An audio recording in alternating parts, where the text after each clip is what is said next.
Welcome to the Answers for Elders radio show. Meet the trusted experts who will give you straight answers and will help guide you on the path of later life care. Now, here's your host, founder, caregiver, and CEO, Suzanne Newman. And welcome back, everyone, to Answers for Elders Radio Network. And I'm here with Bob Carlson, founder and CEO of Retirement Watch. And Retirement Watch is a newsletter and a book. And Bob, tell us, before we go into our next segment, tell us a little bit about your book and your newsletter.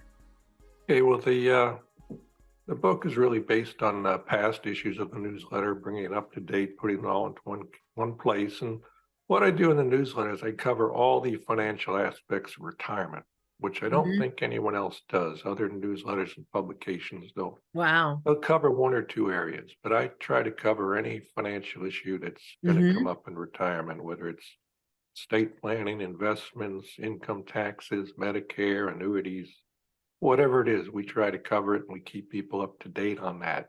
And the important thing that many people don't realize is, as I like to say, retirement has changed and it's going to change again. Pretty much every financial aspect of your retirement has changed just over the time I've been doing this newsletter for 30 years or so. Most of the topics have changed multiple times.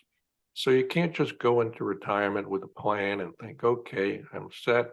I'm just going to follow the plan and go about my life. Right. You need to keep up to date on how all these things change, or it's going to cost you a lot of money if you don't. So, get a plan for sure, but keep it up to date. Keep aware of the changes, both in the law and other things, but also the changes in your circumstances. You might have a good plan in retirement, but something about your situation, your goals might change, and then you need to update the plan. Now, obviously, you are you're up to date. Obviously, there's so many changes in Social Security, in Medicare, different types of aspects of that. What's happening in that area right now?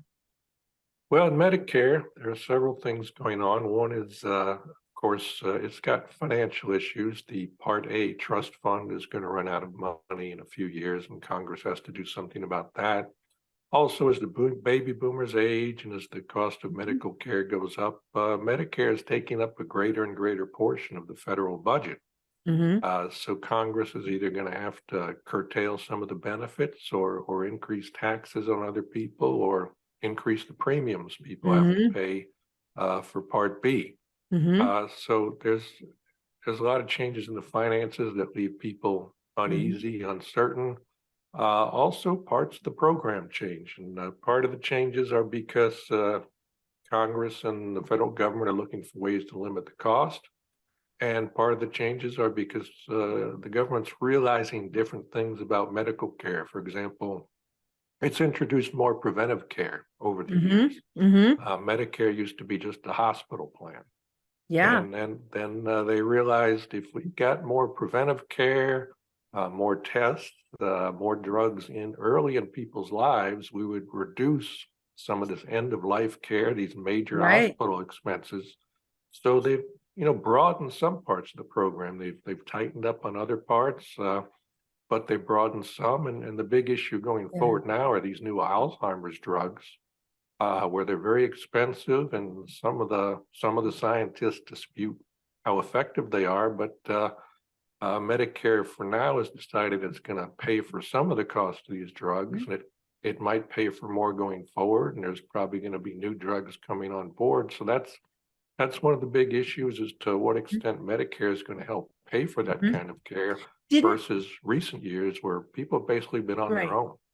Didn't there enact a law or a new rule now that Medicare can set a price of how much they'll pay to drug companies? They're not going to pay this exorbitant amount. So, I mean, didn't I hear something about that? What's happening is a law passed last year authorized Medicare to negotiate with the pharmaceutical companies on 10 drugs, and Medicare gets to pick the 10 drugs. It already picked those. Actually, it's the drugs you see advertised the most on TV. Right. because these are the drugs that are still in their patent period. So the manufacturers, the developers have exclusive rights, so they can sort of charge whatever they want. So right now, those negotiations are going on. So we don't know what kind of changes it's going to result in the prices of those drugs, but it's a new thing, and it is something that the federal government is hoping will reduce the cost of the Medicare program without harming the care of the beneficiaries. So obviously there's a lot of things happening.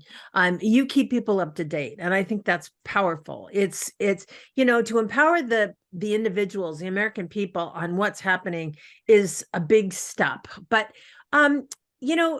what should people be really generally aware of right now, and if they want to retire in the next few years?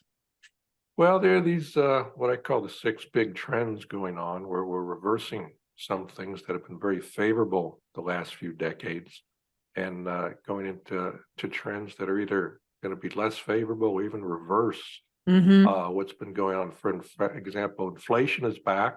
We didn't have to worry about inflation for a couple decades, and suddenly it's back. And a lot of people thought it was going to be temporary and come down quickly, but it's been kind of stuck above 3% annually, which is above the Fed's target, and which is the highest level it's been for some time. So now you have to factor inflation into your planning again. Also, interest rates are up, which is part of that inflation thing, but it's also going to cause lower returns in both stocks and bonds and some other investments going forward. So I think you cannot count on the type of investment returns going forward that we've had in the past. I think these 0% interest rates we had for a long time kind of borrowed stock returns from the future. They put them in the recent past. And I'm sure that the pandemic did not help in the economy where it is today. I mean, it had to have been devastating. Right. So the pandemic dislocated a lot of things. Put a lot of extra money into the economy because of all the stimulus. It caused people to buy things and invest in things they wouldn't have done otherwise.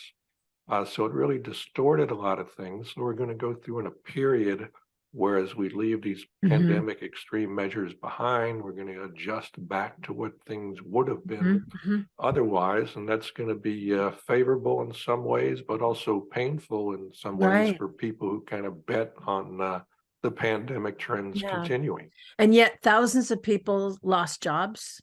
Thousands of people are still taking care of loved ones that were affected by the pandemic. The average family caregiver out there, they're dealing with, maybe a loss of a job, and they still have someone at home to take care of. So obviously that's affected the balance of the American family, has it not? It has. There are a lot of people left jobs to avoid being infected during the pandemic and decided not to come back. There's been a big gap in the workforce, which has pushed up wages, reduced the quality of a lot of businesses. And also that's one of the factors supporting inflation, is that we have a labor shortage. Yes. And so, Bob, how do we reach you and how do we get your newsletter? Okay.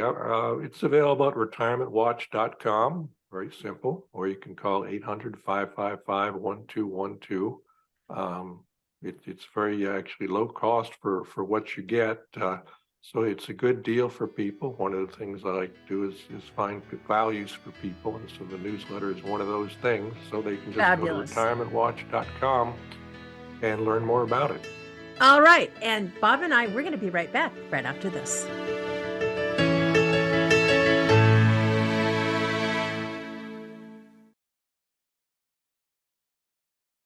We at Answers for Elders thank you for listening. Did you know that you can discover hundreds of podcasts in our library on senior care? So visit our website and discover our decision guides that will help you also navigate decision making. Find us at answersforelders.com.